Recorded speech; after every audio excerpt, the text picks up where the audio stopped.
இப்பல்லாம் நெறைய பேருக்கு வந்து ட்வின் பேபீஸ் பொறக்கிறது அப்படிங்கிறது கேள்விப்படுறோம். அதுக்கான காரணம் என்ன? ஏன் ட்வின் பேபீஸ் இப்போ ரொம்ப ஜாஸ்தியாயிட்டாங்க அப்படின்னு நீங்க பார்த்தீங்கன்னா, அதுக்கு மேஜரா 2 காரணங்கள் இருக்கு. ஃபெர்டிலிட்டி ட்ரீட்மெண்ட்ஸ் அப்படிங்கிறது வந்து ரொம்ப அதிகமாயிடுச்சு.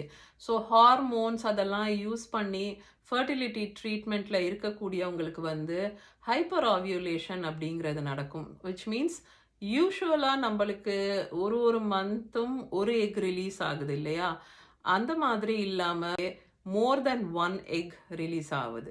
அந்த மாதிரி ஆகும்போது, அந்த 2 எக்கும் ஃபெர்டிலைஸ் ஆகும்போது, இல்ல அந்த 3 எக் ரிலீஸ் ஆகி 3 எக்கும் ஃபெர்டிலைஸ் ஆகும்போது, உங்களுக்கு வந்து ட்வின்ஸ் இல்ல ட்ரிப்லெட்ஸ் அந்த மாதிரி ஃபார்ம் ஆகுது.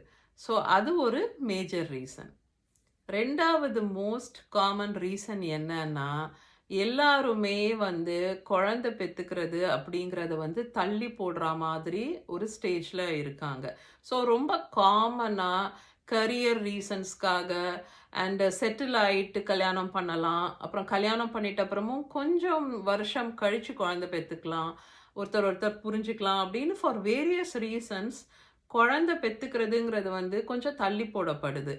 ஸோ அந்த சைல்டு பேரிங் ஏஜ் அப்படிங்கிறது வந்து உங்களுக்கு 30ய தாண்டும்போது, எஸ்பெஷலி 35 தாண்டும்போது வந்து உங்களுக்கு ட்வின்ஸ் பொறக்கிறதுக்கான சான்சஸ் அண்ட் மத்தபடி ஹை ரிஸ்க் சிச்சுவேஷன் வரதுக்கான சான்சஸ் வந்து உங்களுக்கு அதிகமாயிடுது. மோஸ்ட் காமன் ரீசன்ஸ்னு பார்த்தீங்கன்னா இந்த 2 தான்.